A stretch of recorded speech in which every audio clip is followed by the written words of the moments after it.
หลังสลับกล้องก่อน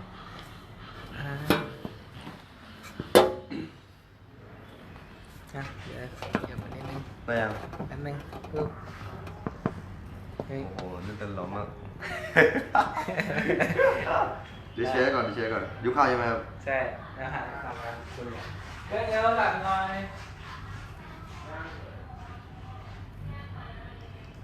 อืมสวัสดีครับสวัสดีทั้ง7 คนด้วยนะครับผมเดี๋ยวแป๊บนึงนะครับเดี๋ยวสวัสดีครับ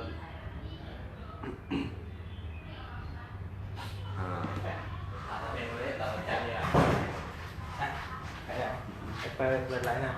จะได้อ่าน ฮะ อ๋อมาอีกคนแล้ว สวัสดีทั้ง 19 19 คน เลย นะครับผมสวัสดีครับสวัสดีพี่ธวัฒน์ด้วยนะครับผมทักทายครับสวัสดีอุ้ยในนี้ทำไมนั้นคอมเมนต์น้อยจังอ่ะสวัสดีแม่พิมพ์ด้วยครับสวัสดีพี่นกด้วยครับผมสวัสดีแม่ชุติการด้วยครับแม่มารินีด้วยนะครับผมแม่จีรพัฒน์ด้วยครับครับผมเดี๋ยววันนี้ขอสวัสดีแม่ที่เข้ามาชมตอนนี้นะครับทาง39 คนเลยนะฮะอ๋ออะไร มันเบา ใช่ มันเบา เบาครับ เดี๋ยวเอาเข้าไปอีกหน่อย ก็ใช้เสียง2เลยครับ งั้นไม่เอาอันนี้จุกเสียบไหมเอาลองดิเสียบมาเล่น ไม่เอาอะไรเสร็จมาแล้วนะเอาอันนี้แหละเสียบ เสียบ เสียบ ต้องเสียบโทรศัพท์ไปดิ ใช่ค่ะ โอ้ซัมซุงไม่ได้ โอ้ยไม่ได้เหรอ เฮ้ย โลครับได้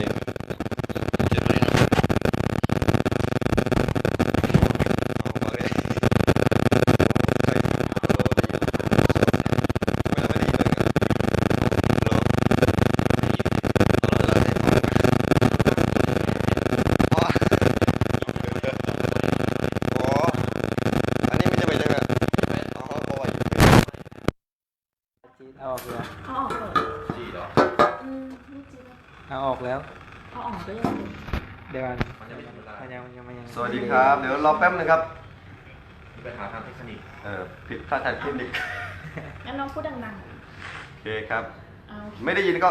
เสียงเบาขอเสียงแทรกใช่ครับเมื่อกี้จะใช้ไวเลสครับแต่มัน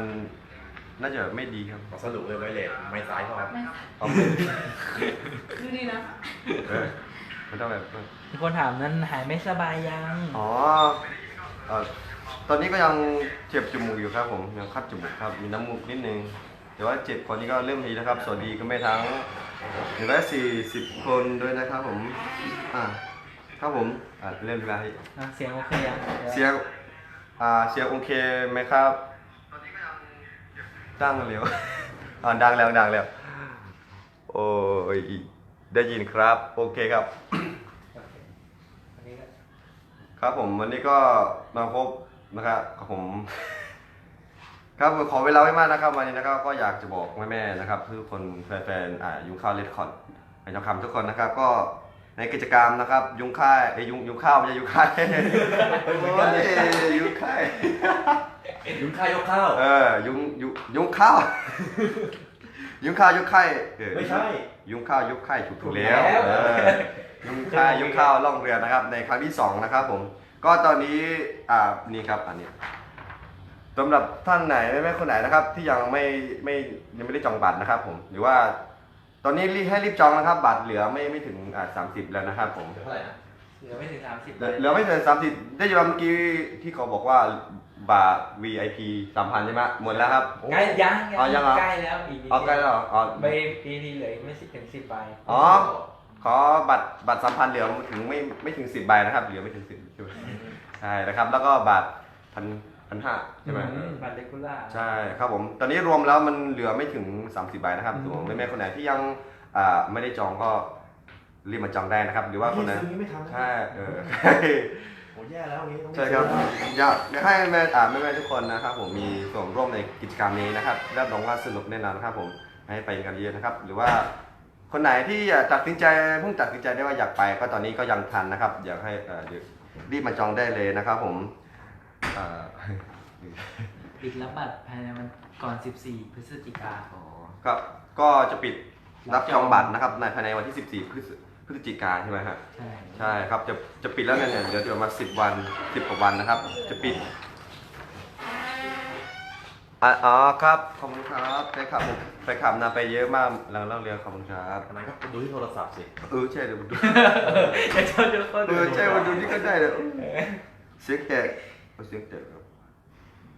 รักมึงแตก เราต้องแต่เหรอเดี๋ยวขอฟังอันนี้ ฮัลโหลครับได้ยินไหมโอ้สวัสดีทั้ง200 คนเลยนะครับผม ไม่แต่ ครับผม ก็ในงานก็มีกิจกรรมนะครับที่ทำร่วมกับพี่ๆนะครับ ผมก็ยังไม่รู้ว่ามีอะไรบ้างที่เซอร์ไพรส์นะครับเราก็จะได้ไปเซอร์ไพรส์บนเวทีด้วยกันนะครับผมตอนนี้ผมก็ยังไม่รู้ว่าอะไรนะเราจะทำกันยังไงนะครับผมมีในส่วนของเพลงนี้น่าจะเตรียมไม่เยอะแน่นอนครับ ผมดูลิสต์เพลงเมื่อวานแล้วโอ้โหสุดยอดครับผมอยากให้แม่ๆทุกคนไปนะครับผมไม่ว่าจะเป็นแฟนคลับผมเองหรือว่าแฟนคลับทุกๆคนในไมค์ทองคำนะครับอยากให้ไปกันเยอะๆชวนกันเยอะๆนะครับผมชวนกันไปร่วมสนุกด้วยกันนะครับ ตอนนี้พื้นที่เรือน่าจะว่างอยู่ครับ เรียนน้อยแล้วนิดเดียว เรือน้อยแล้วใช่ไหมค แต่ รับ มีที่พื้นที่เต้นแน่นอน 30 ที่นะครับที่เราว่ายน้ำตาม ใช่ ตอนนี้ก็ยังเรือน้อยนะครับ พื้นที่ในเรือนะครับผมอยากให้เรือยังไงก็รีบจองกันเข้ามาเยอะนะครับแม่นี่จองแล้วครับขอบคุณครับอยากเป็นเห็นน้องนันมากมาได้ครับ คุณแม่อยู่ประเทศลาวก็มาได้ รู้จักอากิจชัดแจ๋วสวัสดีคุณแม่ทุกคนครับผมกัปตันเชียร์น้องนันครับจากแฟนคลับกัปตันไลก้าขอบคุณครับกัปตันใช่ไหม อะไร กลับมาเฉย ฮะ กับตัน น้องพี่กัปตันที่ร้องเพลงลูกทุ่งมานครใช่ไหม ใช่ใช่ แล้วก็เอาจริ ทุก ง วันละครเฉย ๆก็มีพี่กัปตันคนหนึงเขาชื่อพี่กัปตันไง ไม่ใช่วันนั้น เขาอยู่ครึ่งไม่ใช่อยู่ครึ่งเขาเลยประกวดรายการลูกทุ่งเปิดม่านลูกทุ่งมานครครับ ตอนนี้เราเป็นไงบ้างอีกผลงานอัปเดตไหม ตอนนี้แหละครับผมตอนนี้ก็มีแล้วครับเริ่มมีแล้วใกล้จะมีแล้วครับผมในส่วนของเพลงที่2อัลบั้มเขาดูนะใช่เนาะเขาเรียกว่าอะไรนะเป็นเพลงหรือว่าเป็นอัลบั้ม เป็น ซิ ซิ ง ง เกิ เกิ ล ล ซิงเกิลเป็นซิงเกิลไม่ใช่อัลบั้มนี้จะมีพุทธ ใกล้จะ ซิงเกิลที่2ก็อาจจะใกล้แล้วครับผมใกล้แล้วตอนนี้ครับก็อยู่ในช่วงดำเนินการ เดินเฉียง ดำเนินการนั้นมากครับใจเย็นนะครับผมก็ถ้าอยากทำเต็มที่ครับอยากให้แม่ทุกคนรอสักนิดนึงนะครับผมรอตลอดลูกขอบคุณครับ มีคนบอกว่ายน้ำไม่เป็นแต่อยากไปครับ ไม่เป็นไรครับเราไม่ได้อยู่ในน้ำอยู่ในบนเรือครับผมไม่เป็นไรครับไม่น้ำไม่เป็น ถ้ากลัวจมน้ำมีชูชีพครับไม่เป็นไร ใช่เราใช้มีชูชีพครับเดี๋ยว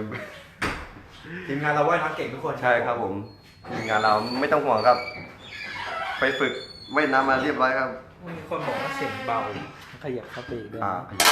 จริงต้องไปเดี๋ยวเลย เรียกว่าไง โคตรผมว่าไว้ตรงนี้ก็ได้นี่ตรงนี้ก็ได้มั้ง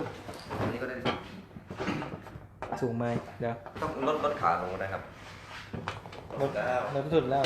ลองเหมือนเดียว นั่งนี้ดีกว่านั่งนี้ได้ไหม โอเคได้มาเห็นหน้ากันหน่อยได้เห็นคอมเมนต์นะครับสวัสดีครับสวัสดีคุณแม่นนท์รักด้วยครับผม ดีกว่าไม่งั้นมันจะใกล้ ทวรัตน์ด้วยครับคุณแม่มารีด้วยคุณแม่บัวด้วยครับผมคุณแม่หนูด้วยนะครับคิดถึงครับคิดถึงเหมือนกันนะครับผมนะครับใครที่ยังไม่จองบัตรนะครับผมให้รีบจองกันไว้นะครับ ก็ใครที่จองแล้วก็ขอบคุณนะครับที่มาร่วมกิจกรรมในครั้งนี้ด้วยนะครับผมก็ฝากบอกต่อกันได้นะครับใครที่ยังไม่ได้จองนะครับผมส่งบัตรดุ้งข้าวยกไข่ล่องเรือครั้งที่2ครับ นับถอยหลังเลย นับถอยหลังครับเหลืออีกประมาณสักกี่วันนะอุ้ยเกับเดือนนึงครับใช่ไหมครับ 29 วัน ใช่เหลือ29 วันวันนี้วันที่ใช่29 วันครับ อยากให้ได้เร็วจังพี่2ครับผมเดี๋ยวดำเนินการไว้ ก็ ย้ำอีที ครับผม บัตรเหลือกี่ใบ ย้ำอีกทีนะฮะยุงไข่เดี๋ยว ยุงข้าวยุงไข่นะ ยุงข้าวมันเป็นมุกใช่ไหม ไม่ใช่ มันเป็นมุกใช่ไหม ไม่ใช่มุก เป็นจริง เอาใหม่ยุงข้าวยกข้าวลงเรือ มันยังไงอ่ะ เอ้ยยุงข้าวยกค่าย ใช่ มันพูด คำภา ผิด ษา อ่ะ พูดสลับ อ๋อ อ๋อเมาเรือจะทำยังไงเรามียาให้ มียาแก้เมาครับ ใช่มีหน่วยพยาบาลด้วย ยาแก้เมาแบบคงต้องใช้ยาแก้เมาแบบไม่ม่วงครับผม อาจจะมีบริการมะม่วงดองสำหรับแม่ๆนะครับผม ครับหรือมะม่วงดองด้วยโอ้ครับผมนี่ครับอีกครั้งหนึงนะครับย้ำอีกครั้งหนึ่งครับบัตรนะครับบัตรล่องเรือในครั้งนี้ก็เหลือไม่ถึง30ใบนะครับผมก็จะมีตั้งแต่บัตร1,500แล้วก็3,000นะครับแม่คนไหนที่ยังไม่ได้จองนะครับผมก็เมื่อวานผมได้ยินแม่คนหนึ่งเขาบอกว่าแม่จองแล้วแต่แม่ไม่ไปอุ้ยผมนี่แบบผมยังว่าแม่ไม่รู้เป็นอะไรทำไมไม่ไปนะฮะแม่คนนึงอินบ็อกซ์เข้ามาในแชทผมนะครับอยากให้แม่ไปนะครับผมไหนก็จองเลยฮะ คิดถึงครับคิดถึงเหมือนกันผู้ผิดแล้วครับ ผู้ผิดตลอดเลยมันยุ้งข้าวเลยนะยุ้งข่ายท่าน บางทียุ้งข้าว ยุงข้าว ยุงข้าว ค่าย ยุ้งข้าวยกค่ายร่องเรือ ยุ้งข่ายยกข้าวอย่างเงี้ยเนาะจริงๆ ยุ้งข้าวยกค่าย เสื้อสวยจังอ๋อครับผมขอบคุณครับ จริงๆแล้วอันนี้เสื้อจากเป็นไม่แฟนคลับครับจริงๆแล้วมีหลายในตัวนะครับ ผมยังไม่ได้ใส่มานะครับผมอยู่ที่บ้านเยอะเลยครับผมจะใส่วันละ10 ชุดก็ดูน่าเกลียดไปนะครับมีจะปีละเปลี่ยนอีกครับผมอาจจะบางชุดใส่แต่ว่าไม่ได้ออกสื่อแบบเนี้ยครับแม่คนบอกว่าซื้อให้ทำไมไม่ใส่อันนี้ไม่ใช่นะครับผมใส่ครับแต่ว่าบางทีใส่แล้วก็ขออภัยด้วยครับอาจจะไม่ได้ลงเฟซแบบเนี้ยครับผมครับเราฟังเพลงใหม่ครับได้เลยครับผม รายการอะไรเนี่ยรายการที่อัดออกเมื่อไหร่ครับนี่รายการที่อัดไม่ทองคำผมยังไม่รู้เหมือนกันเลยครับ ว่าออกเมื่อไหร่เดี๋ยวเราติดตามครับภายในเดือนนี้นะครับผมเดี๋ยวออกแล้วครับผมอย่าไปล่องเรือกับผมหรอครับได้เลยครับผมมาเลยยินดีครับยินดีรีบจองบัตรกันเยอะๆนะครับรีบจองเข้ามาได้เลยตอนนี้นะครับยังเหลือนะครับผมยังเหลือนะครับใช่ก็คือเอาจริงอะถ้าสมมติว่าตอนนี้มันมีอีกหลายอย่างหลายอันที่ยังไม่ออกเทปสมมติว่าถ้ามันออกเทปปุ๊บแบบกลัวบัตรไม่พอนะครับ ต้องรีบจองในตอนนี้เลยนะครับเดี๋ยวพอออกทีวีปุ๊บแบบเดี๋ยวบัตรจะไม่พอเดี๋ยวไม่พอนี่เดี๋ยวมีจำกัดนะครับมีจำกัดพูดเดี๋ยวแม่จะได้ไม่ได้มานะครับสวัสดีคุณแม่ทุกคนด้วยนะครับผม วันนี้อาจจะอัดชิ้นไม่ครบนะครับไม่ใช่ สวัสดี ไม่ทำคอปปี้เดี๋ยวยังไม่ทำเลยใช่ไหม เสื้อตัวนี้น่าจะเลยขอบคุณครับ ได้ครับผมส่งไปเวทไปให้อีกอันนึงนะ โอเคขอบคุณมาก เสียงใหญ่จังห้าวหาญฟังชัดโอ้โหมันน่าจะเป็นหวัดนะครับผมเสียงมันจะออกมาแบบออกเด็กๆนิดนึงครับผมเสียงเป็นหวัดนะครับสวัสดีคุณแม่จิรวัตรคุณแม่วัชรีครับคุณแม่รัตนาด้วยครับผมคุณแม่บางออนด้วยครับแม่จามด้วยพี่แม่เพลวด้วยครับแม่วินิตาด้วยครับแม่ประนอมด้วยไงเดียว มีแม่จากต่างประเทศมาไหม ผมไม่รู้ว่างานนี้มีหรือเปล่านะครับ ไม่แน่ใจเหมือนมีจำได้ละมีครับมีแม่จากต่างประเทศมีมาครับงานล่องเรียนก็มีนะครับผมแม่จากต่างประเทศขอบคุณนะครับผมขอบคุณทุกคนนะครับที่มาร่วมความสุขขอบคุณล่วงหน้าแล้วกันนะครับสำหรับแม่คนไหนไม่ว่าจะเป็นแฟนคลับผมเองแล้วก็แฟนคลับพี่ๆหลายๆคนนะครับในยุ้งข้าวได้ข่าวหรือว่าแฟนคลับไม่ทองคำนะครับที่ได้จองบัตรกันแล้วก็ขอบคุณล่วงหน้าขอบคุณไว้ก่อนนะครับผมก็ใครที่ยังไม่ได้จองก็รีบจองนะครับใช่จะหมดแล้ว ใช่จะหมดเลยนะครับเดี๋ยวกลัวถ้าสมมติว่าไม่ทองคำของพออากาศพูดแบบเดี๋ยวจะเต็มเดี๋ยวไม่มีที่จองนะครับเดี๋ยวอยากให้มาจองกันก่อนนะครับนี่เราให้จองกันก่อนที่เทปจะออก เต็มแล้วทำไงว่ายน้ำไปถ้าเต็มแล้วทำไงเต็มแล้วรอปีหน้าใช่เต็มแล้วรอปีหน้าครับเพราะว่าเรือของเรานี่เขาน่าจะแบ่งไว้แล้วว่าต้องรับดังไหนยังไงครับ ถ้านำหงยางมันมีบริการผูกเชือกลากตามนะครับ มีบัตรไปส่งที่เรือแต่ไม่ได้ขึ้นเดี๋ยวพูดว่ามันต้องขึ้นนิดนึงแบบนี้ ไม่กิ่งกมลวัฒน์เจอกันที่นั่นครับผมก็ฝากแม่ๆทุกคนนะครับผมถ้าไปออกงานที่ไหนที่ใกล้กับแม่อยู่ก็อย่าลืมให้กำลังใจผมด้วยนะครับแล้วก็ฝากพี่ๆทุกคนนะครับในยุ้งข้าวเรดคอร์ดนะครับพวกเราทุกคนเป็นพี่น้องกันนะครับผม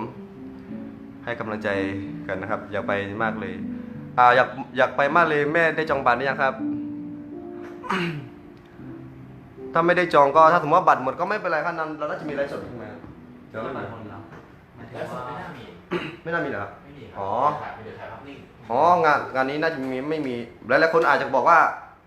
อาจจะดูไลฟ์สดแบบเนี้ยอ๋อจะบอกว่างานนี้ไม่มีไลฟ์สดครับใช่ไหมครับ มีนิดเดียว นิดนึงครับ มี มี ชูนิดเดียวแต่ว่า ก็ของคอ อ๋อ แค่นิดเดียว แต่ว่าเราจะตัดเป็นวิดีโออยู่ ใช่ ตั้งใจเอนเตอร์เทนให้คนที่อยู่บน อ๋อไม่ใช่เป็นไลฟ์สดยาวเลยไม่ใช่ใช่ไหม ไม่ยาว อ๋อไม่ยาวโอเคครับ ไม่มีไลฟ์ อันนี้จะบอกไว้ก่อนนะครับงานคราวนี้ไม่มีไลฟ์สดนะครับผม ใครอยากเมาส์ ใช่เราต้อง ซื้บัตรเลย ต้องซื้อบัตรนะครับ ไม่มีไลฟ์สดยาวนะครับผม อาจจะมีแม่บางคนอาจจะบอกว่าไม่ได้ไปแต่ว่าถ้าแม่คนไหนแบบติดธุระจำเป็นจริงก็คงแบบต้องมีแบบลงไปวิดีโอให้ทีหลังนะครับ แต่ไม่มีไลฟ์สดนะครับ ขอบคุณครับแม่ทุกคนด้วยครับ เชื่อชมตลอดนี่พูดสัดรัวนะผมพูดไม่ถูกนะครับ มันดีแม่ เขิน บุญชูหน่อยเพราะเราอยากได้ยินเสียงนาเล็กชื่อแม่บุญชู สวัสดีครับสวัสดีครับแม่บุญชูครับผมเห็นพอดีครับขอบคุณนะครับแม่ขอโทษแม่ทุกคนเลยนะครับผมบางคนก็อยากให้เรียกชื่อแต่ว่าบางทีผมก็อ่านไม่ทันเหมือนกันนะฮะก็อยากจริงแล้วก็อยากจะเรียกแม่ทุกคนนั่นแหละครับผมก็อาจจะอ่านบ้างไม่ได้อ่านบ้างนะครับผมแม่พาประพันธ์นะครับแม่ตักด้วยครับผมแม่มารีแม่แหม่มแม่แหม่มครับผมสวัสดีครับแม่แหม่มใช่ครับส่วนใหญ่แม่ที่อยู่ต่างประเทศเขาจะใช้ชื่อภาษาอังกฤษครับ ดีครับที่แปลให้ผมด้วยครับชอบปริพระจันทร์แม่เจมส์ดวงขอบคุณครับเดี๋ยวก็รอฝากติดตามผลงานด้วยครับใกล้ๆนี้ก็รู้สึกว่าใครจะปล่อยเพลงของพี่จอยใช่ไหม ใช่ปล่อยเพลงหนุ่มมุกของพี่จอยโดนไปแล้ว อ๋อใช่ก็ใกล้ๆนี้มีอีกไหมครับจาก มีของพี่แจ็ค ก็ฝากไว้นะครับผมเดี๋ยวใกล้ๆนี้ก็จะมีเพลงของพี่แจ็คชลินังใช่ไหม ใช่ ใช่แจ็คชลินังนะเดี๋ยวฝากติดตามผลงานด้วยนะครับผมหลายๆคนผมเชื่อว่าอยากจะรอติดตามผลงานของพี่แจ็คแน่นอนครับผม ก็อยากจะลืมติดตามนะครับอีกไม่นานครับผมเดี๋ยวก็ปล่อยแน่นอนครับของเพลงพี่แจ็คครับผมขอบคุณครับแม่ ก็พู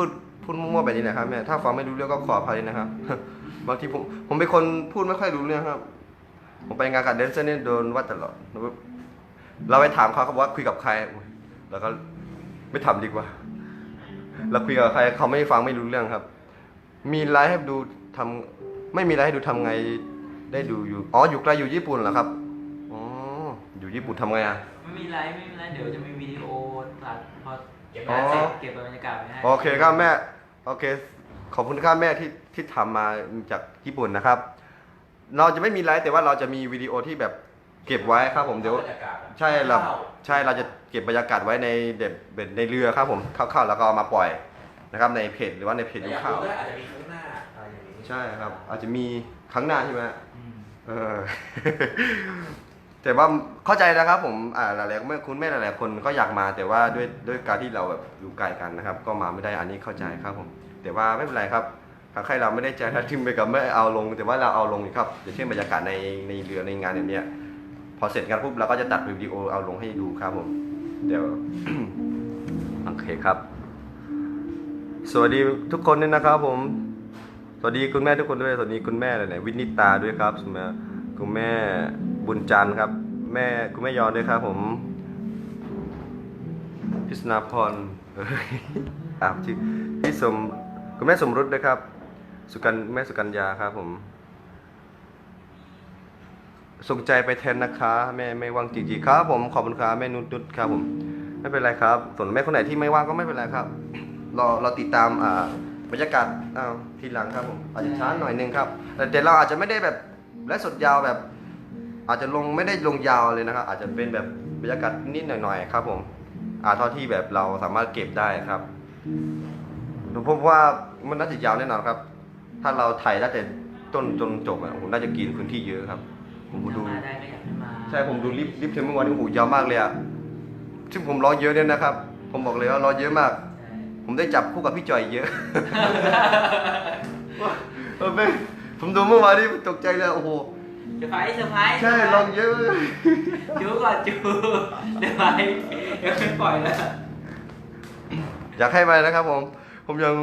ยังแบบตื่นเต้นแหละว่าผมจะร้องจะเป็นยังไงเนี่ยครับเออ ทีนี้ไปสนุกแน่นอน ใช่ครับ สวัสดีครับผมสวัสดีแม่นิตาด้วยครับ สวัสดีแม่พรด้วยครับผมสวัสดีทั้ง 419 คนนะครับแม่บางออนด้วยครับ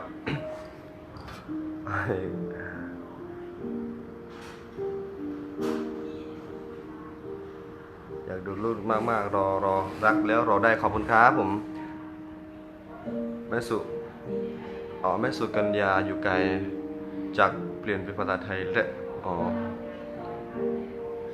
ได้ครับได้เปลี่ยนเป็นภาษาไทยได้ยิ่งดีเลยครับ สวัสดีคุณแม่รัตด้วยครับแม่ปัตพรแม่พี่ตุ้มแม่ผู้ช้าครับผู้ช้าก็ได้ครับ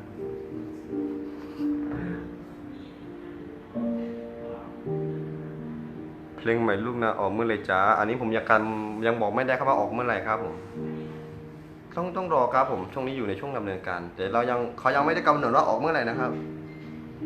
ครับผมแต่ว่าออกแน่นอนครับก็รอสักนิดนึงครับฟังเพลงก่อนฟังเพลงเก่าไปก่อน เอาฟังยอดวิวเพลงเก่าไปก่อนนะครับครับผมสวัสดีคุณนิดนะครับแม่นวงอนงด้วยครับผมไปเรียนครับไปเรียนไม่ใช่ไปเรียนครับเดี๋ยว12นี้ก็ไปเรียนแล้วครับผมไปเรียนตามไป เอาที่สะดวกเลยครับ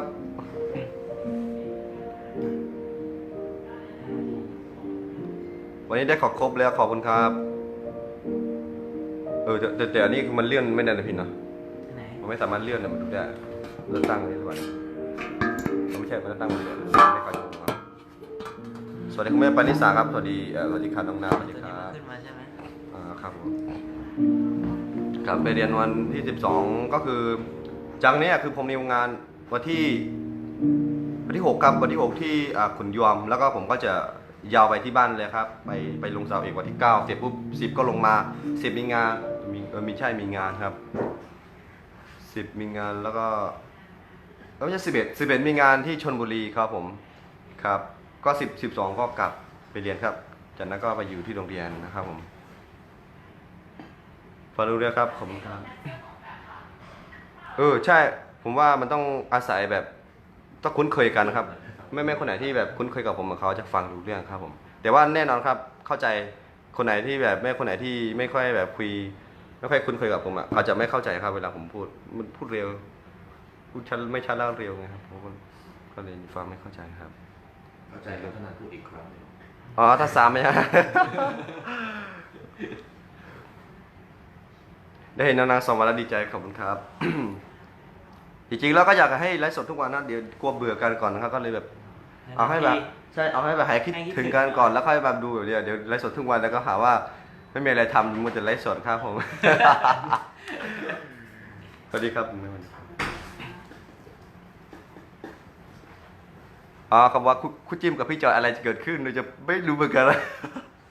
รอดูครับรอดูแม่มารีน้องนาคือเกียรติของชาติ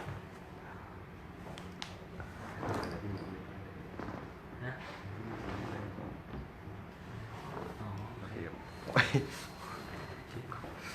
ปแค่คำตอบแล้วอีกรอบหนึ่ง ครับผมย้ำ ย้ำอีกแล้ว เก่ง ขายเก่งเหลยกันเลยแต่ว่าแต่ไม่วันนี้ขายไม่ได้ครับวันนี้ขายไม่ดีเลย ใช่ไหมหรือว่าเราไม่ได้อ่านเนี่ยเขาอาจจะซื้อแล้วเนี่ยเราไม่ได้ลืมบอกเบอร์เลย091จริงด้วยนี่ครับ091ครับ7706773ครับผมส่วนแม่คนไหนที่อยากจะจองเพิ่มเติมนะครับ หรือว่าอยากไปแต่ว่าอยากจะเอาหลานหรือว่าเอาเพื่อนไปสักคนหนึ่งแบบนี้ครับก็จองเพิ่มได้ครับ091ครับ7706773ครับผมหรือว่า0643530021702ครับผมฝากบอกต่อก็ได้นะครับฝากกดไลค์กดแชร์ให้ด้วยนะครับสำหรับอันนี้แล้วก็แม่คนไหนก็ที่ยังไม่ได้จองก็รีบมาจองครับผมบัตรเหลือน้อยครับเหลือไม่ถึง30 ใบครับผมก็ใครที่แม่คนไหนที่จองบัตรแล้วก็นับ เรานับเวลาเอาครับนับถอยหลัง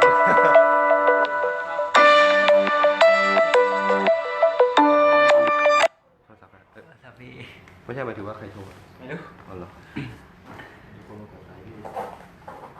สวัสดีครับสบายดีนะครับสบายดีครับสวัสดีครับ ที่กี่นาทีเนี่ย มันน่าจะติดนะครับแม่เวลาผมพูดแล้วมันแล้วมันไปเร็วมากครับ น้องมีคนโท เราเจอรูปที่เราเอ็ดจาขอบคุณครับแม่นอกจากคุณ เอาโทรศัพท์ค้างเอามาค้างมา โทรศัพท์ครั้งน่าจะไม่ขังเพราะว่าน่า ไม่ จะ ค้างไม่ค้าง เพราะว่ามันใส่เข้าเมื่อกี้ครับผมว่าไม่ที่ดูอันนี้ ผมว่าสักส่วนใหญ่น่าจะจองมาหมดเลยแหละครับ ที่ถ้าอยู่มาได้นะฮะเหลือแต่แม่บางคนที่อยู่ไกลที่ยังจองไม่ได้ครับ ผม อันนี้เราก็เข้าใจครับ เข้าใจแม่เนาะว่าแค่น่าจะค่าเดินทางน่าจะสูงนิดนึงครับ ถ้าอยู่ต่างประเทศเดี๋ยวนี้ไม่เป็นไรครับ ผมมาไม่ได้ก็กำลังใจส่งมาได้ไม่มีจำกัด กำลังใจนี่ไม่ต้องกำลังใจไม่เสียค่าเดินทางนะฮะส่งมาได้เต็มที่ครับผมเข้ามาอะไรแบบนี้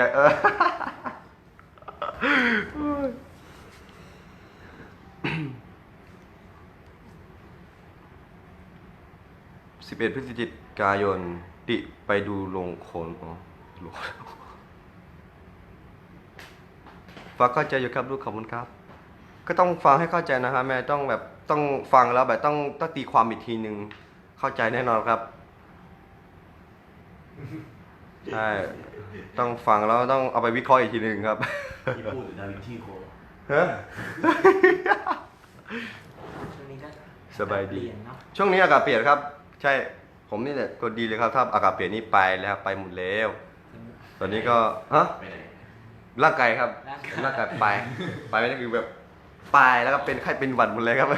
ฝากแม่ๆทุกคนพี่ๆแฟนๆทุกคนเลยนะครับผมดูแลสุขภาพด้วยนะครับ ผมไม่ดูแลเต็มที่แต่ว่าไม่ไหวจริงๆช่วงนี้บอกเลยว่านิดหนึ่งครับวันนั้นนี่ไปเตะบอลนะครับไปออกกำลังกายกลับไปนี่มาเลย เป็นอะไรครับกลับไป กลับไปเป็นไข้ครับคืนนั้นเป็นไข้ทั้งคืนนะครับ เป็นไข้แล้วก็เป็นหวัดด้วยครับหวัดตามมา ชงให้หวานเจี๊ยบพวก ใช่ก็อาสดเจอได้ที่กรุงเทพว่ามีรายงานครับผมแม่เดี๋ยวผมจะลงคิวให้อีกทีนึงนะครับ ผมว่าแถวไหนที่มีนะครับฝากไปงานวันที่ 17ด้วยนะครับ ผมที่ตากนะครับฝากแม่ที่อยู่ใกล้ๆนะครับ ผมฝากไปให้กำลังใจด้วยนะครับครับขอเยอะนะครับขอบคุณครับแม่เหมือนกันครับใครของเก่งนะลูกโอ้ใครเก่งหรือไม่รู้แม่ยังไม่มีใครซื้อเลยครับใครไปตั้งนานไม่มีใครซื้อ ถึงถ้าเป็นขนมเนี่ยคงหมดแล้วแหละครับตอนนี้ถ้าเป็นขนมแต่อันนี้ไม่ใช่ขนมแต่ว่าเราดูครับบรรยากาศ นั่นบอกเลยป้ายถ้าป้ายไฟอะมาเชียร์เอามาป้ายเล็กๆพอนะถ้าเอามาตัวใหญ่อย่างเงี้ยมันจะบังกัน อ๋อที่งานล่องเรือใช่ไหม อ่า เดี๋ยวทำไงดีอะ ป้ายไฟ เรื่องป้ายไฟนะต้องมาเรียกแต่เขาทำไว้ พอประมาณ ทำให้พอประมาณพอ ไม่ใช่ไม่ถือว่าเขาทำไว้เลยอะ ทำไปแล้วเหรอ ใช่เขาทำไว้แบบสำเร็จรูปเลยครับคือเขาเก็บไว้ถ้าสมมติว่าวันไหนที่ไปแล้วเขาก็ยกไปประมาณนี้ แต่ก็ ถ้ามันใหญ่มากเกินไปมันจะทำให้คน ใช่ อื่นสนุก จะบังกัน เพราะว่าพื้นที่เดียวก็มี แต่ว่าเราถ้างั้นเราก็แบบว่าไม่จำเป็นต้องเอา เอาไปได้ เอาไปได้เอาไปอย่าเอาไซส์ใหญ่มากมา อ๋อครับผม ช่วยกันให้มันสนุกงานมันสนุก อ๋อครับผมในส่วนของป้ายไฟนะครับผมก็เอาไปได้นะครับ เอาไปได้แต่ว่าแบบที่ใหญ่ๆแบบเนี้ย ไม่ พอประมาณครับ พอประมาณครับผมเอาไปพอประมาณแบบไม่ต้องบางคนหนึ่งครับเวลายกแบบเนี้ยไม่ใช่บางคนใช่บางคนถ้ายกสูงเกินคนอยู่ข้างหลังก็ไม่เห็นก็เห็นแต่ป้ายแบบเนี้ยครับมาก็อาจจะทำให้บรรยากาศไม่ค่อยสนุกครับแต่ก็เอาไปได้ครับเอาไปเล็กๆพอนะครับเขียนจดใส่กระดาษก็ได้ ง่ายดีครับชั่วคราวเลยนะพี่นะใช่เพื่อกลัวตกครับผมเสียดายครับถ้าตกปุ๊บขาย กระดาษม้วนๆ เสียหายหมดเลยใช่ครับ ไม่เป็นไรครับกระดาษนี่ใช้สิทธิ์เอาไปรีไซเคิลครับไปไขต่อ เขียนใส่กระดาษก็ได้ครับแม่ถ้าแม่วันนั้นจะเอาไปครับผมถ้าเอาไปได้ก็เอาไปครับแต่ส่วนใหญ่ผมว่าไม่ค่อยใหญ่หรอกครับประมาณไม่ค่อยใหญ่ ไม่ใช่แบบไปตั้ง ไม่ค่อยใหญ่เท่าไหร่เอาไปได้ครับมาอยู่มาเก๊าแต่ว่ามันข้อเสียของตัวนี้ผมไม่สามารถเลื่อนข้อความได้ อาจจะอ่านไม่ทันนะครับเพราะว่าผมไม่สามารถเลื่อนข้อความอ่านย้อนหลังได้เนี่ยมันจะคือแบบปึ๊บแล้วก็ ทำไมพี่ดูในมือถือ เออ เออมันคิดมันจะดู มัน สนุก จะเร็วไงจะช้า ดูในมือถือดีกว่า จะได้ย้อนได้ สวัสดีคุณไม่ทั้งนี่ก็โอ้โหจะอ่านยังไงเนี่ยแม่เวลาผมดูมือถือเนี่ยมันก็เหมือนไม่ได้สบตาคนนี้ครับทำไงเดียนอย่างเงี้ย สวัสดีคุณแม่พรด้วยครับ ผมสวัสดีคุณแม่บัวไหล ท่านมาเป็น พี่โอด้วยครับแม่อำสำรวยพี่สุภัตราแม่วินิตาพี่วัฒนาคุณแม่วัฒนาด้วยครับ แม่มารีด้วยครับผมโอเคเคเขียนเป๋ไว้หน้าผากได้เลยครับ ได้เลยยินดีก็แต่งหน้าแบบนี้ก็น่าสนุกดีนะฮะในเรื่องเสื้อนี้ไม่เสื้ออะไรก็ได้นะ เสื้อกันหนาวเหรอ ไม่ใช่หมายถึงว่าเสื้อนี่เสื้ออะไรก็ได้ใช่ไหมที่เราไปใส่อยู่ก็แต่ว่าเขาแบบสุพรรณเสื้อที่ไปใส่วันนึง ที่ใส่มา ใส่ใส่ ที่ใส่มา ใช่ เดี๋ยวเราอาจจะมีธีมเป็นอาจจะเป็นเซอร์ไพรส์เดี๋ยวรอติดตาม อ๋อครับผมในส่วนเสื้อก็เราอาจจะมีเซอร์ไพรส์ก็อย่างที่พี่เขาบอก มให้เราติดตาม โอ้อยู่อังกฤษจะว่ายน้ำมาแล้วครับ สุดยอดมากเลย ไม่น่าทันนะก็อยู่เก็บไว้ นั่นน่าจะไม่ทันนะผมว่าว่ายตอนนี้ผมว่าไม่ทันนะครับเพราะว่าไม่ถึงก่อนนะครับ มีใครเสนอธีมไหมแบบว่าธีมอยากได้เป็นธีมอะไร เดี๋ยวจะตีมแบบ ธีมแบบที่ใส่ไปอ่ะแบบธี เสื้ ม อ ฮาวายธีมคริสต์มาส หมายถึงว่าให้ใครใส่ครับ ให้เขาทุกคนบนเรือ อ๋อหมายถึงว่าแฟนคลับอยากให้ใส่แบบนั้นนะผมว่าน่าจะเขาน่าจะใส่เสื้อที่เขาสั่งทำนะครับน่าจะมากกว่า ใช่ก็คือแบบอย่างที่แฟนคลับผมมีหลายกลุ่มมีหลายภาคแบบเนี้ยแต่ละภาคเขาก็จะสั่งเสื้อของใครของเขาแบบเนี้ยครับใช่ครับก็อาจจะใส่ผมว่าน่าจะประมาณนั้นมากกว่าครับ ตีม ใช่ แฟนคลับมีกลุ่มเสื้อของเขา จากเจอกันขอบคุณครับแม่เป็นกำลังใจให้ขอบคุณครับแม่ฝากกำลังใจให้นะครับฝากกำลังใจขอบคุณครับเสื้อสวยชมดีเสื้อนะต้องถอดเสื้อแล้วเสื้อดีกว่าหน้า มีแต่คนชมว่าเสื้อสวยครับสงสัยต้องถอดเสื้อแล้วแหละเพราะว่าขายไปที่ขายได้แต่เสื้อก็เดี๋ยวไม่ได้บัตรขายเสื้อขายดีมากเลยเสื้อตัวนี้ไม่ขายนะครับ ขายเก่งขายเก่ง เสื้อดีกว่าบาท เสื้อตัวนี้ไม่ขายนะฮะเสื้อตัวนี้ไม่ขอซื้อให้ผม แต่เราขาย เออ แต่เราขายอะไร เราขายบัตรนะครับวันนี้เราขายบัตร วันนี้เรามาขายบัตรครับนี่เดี๋ยวเอาทำแบบนี้ดีกว่าย้ำอีกทีเราขายบัตรขายบัตรขายดีหรือขายดียังขายดี ดี อ๋อ ครับใกล้หมดแล้ว ไม่ใช่คำว่าขายดียัง อ๋อหาย ครับผม ขายดีแล้วครับเริ่มดีแล้วครับแม่เริ่มดีแล้วแม่เนียงสวัสดีแม่เนียงด้วยครับสวัสดีแม่ติ๋มด้วยครับสวัสดีคุณแม่เนี่ยโอ้อยู่นี่ก็ได้สวัสดีพี่กาญจนาด้วยครับสวัสดีแม่หนิงด้วยครับผมแม่แหม่มด้วยแม่พี่น้ำชาพี่แม่อินทิราแม่สายพันธุ์แม่ชุติการด้วยครับแม่ตุ่มด้วยครับผมแม่หญิงด้วยครับแม่วาสนาด้วยครับอ่า สวัสดีหัวใจรัวๆด้วยครับหัวใจรัวๆมาพร้อมกับกดไลค์แล้วก็ กูแช่ ฮะกดแชร์ครับผมมาพร้อมด้วยนะครับ ขอบคุณครับขอบคุณแม่ทุกคนนะครับผมขอบคุณสำหรับไม่ว่าจะเป็นทุกๆอย่างนะครับ ที่มอบให้นะครับผมขอบคุณผ่านเดือนนี้ด้วยนะครับผมไม่ว่าจะเป็นเสื้อสิ่งของมาในน้ำใจนะครับ ในทุกๆงานนะครับ ขอบคุณผ่านทุกๆคนด้วยนะครับผม ผมเข้าใจว่าแม่บางคนเขาอันนี้ผมยอมรับว่าผมบางคนแม่เขาอาจจะให้ผมหลายครั้งนะครับ แต่ว่าผมอาจจะไม่ได้เข้าไปทักส่วนตัวแบบนี้อันนี้ผมบอกเลยผมต้องขอโทษจากใจจริง ๆ นะครับแม่อันนี้ผมบอกคุณขอโทษด้วยครับ แต่ว่าผมก็พยายามนะครับอย่าจะทักไม่ไปทุกคนนะฮะอยากไปเหมือนกัน อีก2 นาทีแล้ว จำผิดแล้ว อีก2 นาทีพอละ โอเคเหลือเวลา2 นาทีสุดท้ายนะครับใครที่ยังไม่ได้จองก็รีบจองนะครับ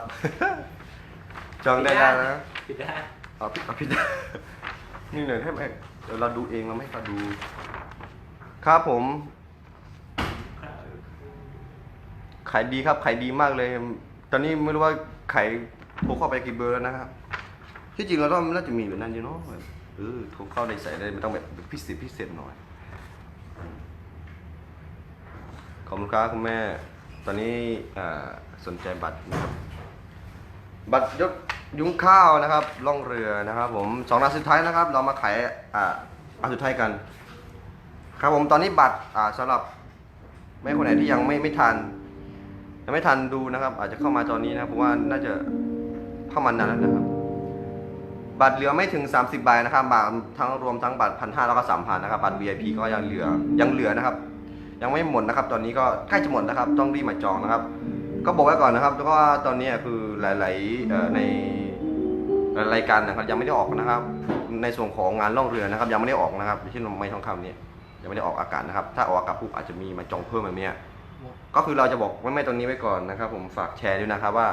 เราบอกก่อนนะครับจองก่อนมีสิทธิ์ก่อนนะครับพอ ใกล้ด้วยนะใครจองก่อน ใช่ได้นั่งใกล้ครับผมว่า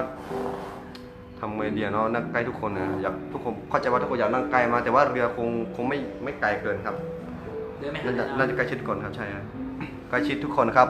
ใกล้ชิดกินข้าวร่วมกันวันนั้นเราว่าเป็นกันเองครับ เป็นเหมือนลูกแม่ลูกกันนะครับ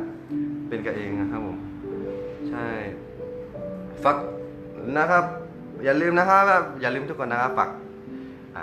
แชร์ให้ผมด้วยนะครับแชร์ให้ผมด้วยแล้วก็ฝากบอกต่อกันเลยนะครับใครใดที่อยากมา หรือว่าแม่คนไหนที่แบบข้องใจอยากถามอะไรหรือว่ารายละเอียดอะไรเกี่ยวกับงานยุ้งข้าวเนี่ยครับล่องเรือครั้งนี้ก็สามารถอินบ็อกเข้ามาในค่ายได้นะครับ หรือว่าก็โทร ใช่หรือว่าโทรเข้าที่เบอร์0917706773นะครับโทรเข้ามาได้นะครับเดี๋ยวจะทราบรายละเอียดอะไรหรือว่ายังไงก็เข้ามาถามได้นะครับ ถามเพื่อที่จะได้เข้าใจแล้วก็ซื้อบัตรเลยนะครับผมหมดแล้วพี่เนาะ ครับขอบคุณครับขอบคุณแม่ทุกคนขอบคุณทุกคนที่เข้ามาติดตามนะครับขอบคุณที่เข้ามาคุยกันนะครับ ที่เข้ามาให้กำลังใจ ขอบคุณทุกๆคนนะครับผมสำหรับแฟนๆไม้ทองคำทุกคนนะครับที่เข้ามาช่วยที่เข้ามามีส่วนร่วมในกิจกรรมครั้งนี้นะครับ ที่ได้ซื้อบัตรแล้วก็ขอบคุณนะครับ ขอบคุณล่วงหน้าไว้ก่อนนะครับ ผมยังไม่ถึงเวลานะครับ ผมเตรียมพบกับความสนุกในวันที่1ได้เลยนะครับสำหรับวันนี้ก็แค่นี้ก่อนนะครับ ขอบคุณครับบ๊ายบายครับ